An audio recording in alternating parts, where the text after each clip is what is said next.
It is my great pleasure to introduce a great friend of education, someone who has worked tirelessly in Congress to help people here in this district, someone who has helped fund and secure the Wild Sky Wilderness. Please help welcome Congressman, are you here? Yeah. Congressman Rick Larsen.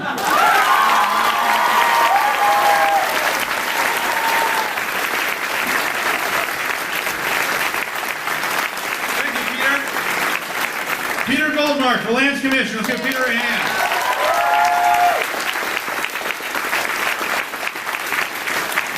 It's great to be here on Western's campus. I'm sorry, a few weeks ago we had a plan to be here and I couldn't make it, so I'm glad to be back on the campus today to help turn out the vote, for Democrats.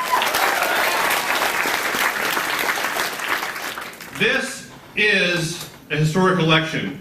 Right now, all over the country, the next 36 hours will determine what happens in the presidency, what happens in the U.S. House of Representatives, what happens in the U.S. Senate, and what happens here in Washington State. And we need to turn out the vote. We need to turn out the vote for a lot of reasons, but certainly we need to turn out the vote to make Gregoire governor of Washington State once again.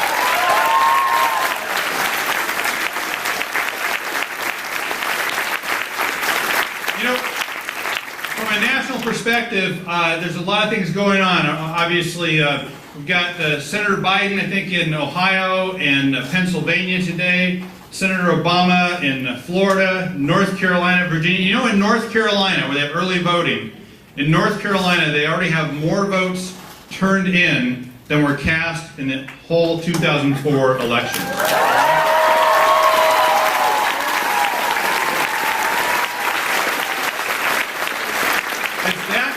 Turnout that we need to see all over this country.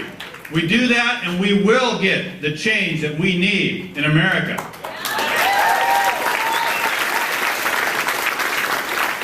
You know, as I said, this is a historic election, and my father unfortunately passed away about 5 weeks ago, and so was not able to see this election come to fruition, but he saw it as historic, certainly, because he's always wanted to see a Hawaiian elected president of the United States of America.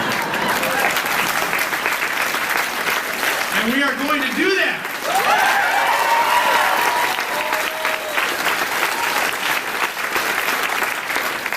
Senator Obama and well, let's just say it, President Obama and Vice President Biden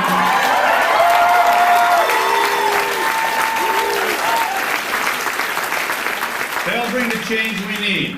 They will answer to fundamental questions.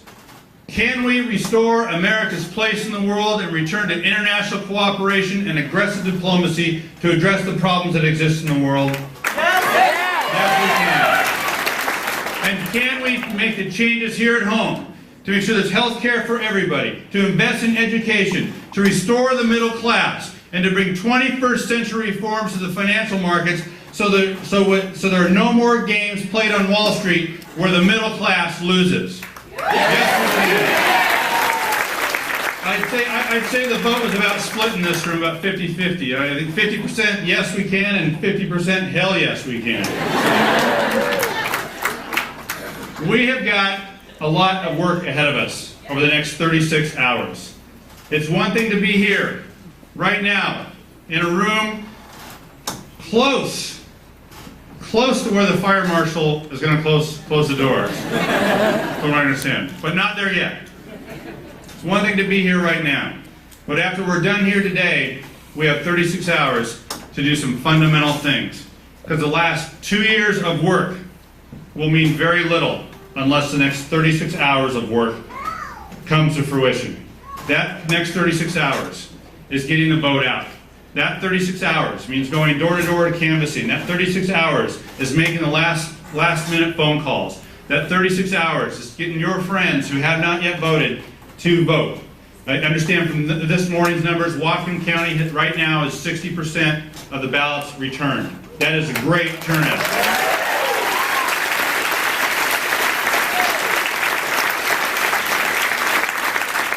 But we don't need great turnout. We don't need great turnout. We need magnificent turnout. We need stupendous turnout. We need amazing turnout. That's what we need to do in order to make Barack Obama president, in order to make Christine Gregoire governor. Just a few notes about Governor Gregoire.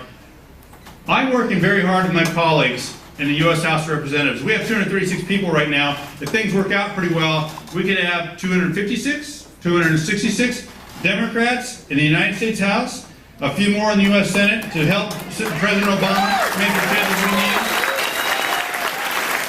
But let me tell you a few things. This Congress did pass the first minimum wage increase, the first minimum wage increase for the federal minimum wage in 10 years. But Governor Gregoire has an opponent who wants to go backwards on the minimum wage. In this Congress, we've tried hard. We've been vetoed by a president a couple of times that we have been trying to expand health care for kids in this country, kids who are not covered under a health care plan. And Governor Gregoire has an opponent who wants to go backwards on covering health care for kids. We're in tough economic times right now. We're trying to move forward on a stimulus package that moves from financial rescue to economic recovery and jobs growth. We want to invest in an infrastructure to put thousands of people to work. We want to help put food on the table. People are going hungry in this country. We want to be sure for folks who are thrown out of work that we extend unemployment benefits to them. But Governor Gregoire has an opponent who wants to go backwards on funding infrastructure and go backwards on unemployment compensation. That's not the kind of change we need. We need to have Governor Gregoire as governor again so she can help President Obama bring the changes that we need in this country. That's the kind of change we need, and that's what we need to do. So let me say this. Before I introduce Senator Patty Murray, let me say this. That you all have a very critical tool at your disposal.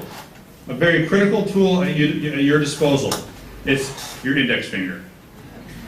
Very simple. This finger is the one that pushes the buttons on the phone to make the phone calls. This finger is the one that presses the doorbell when you're out canvassing to tell people to vote Democrat. And this finger is the one that pokes your friend in the chest who isn't going to vote Democrat, who's not going to vote at all, so you can tell him, you got to vote Democrat for the change that we need. Let's get out there and do it.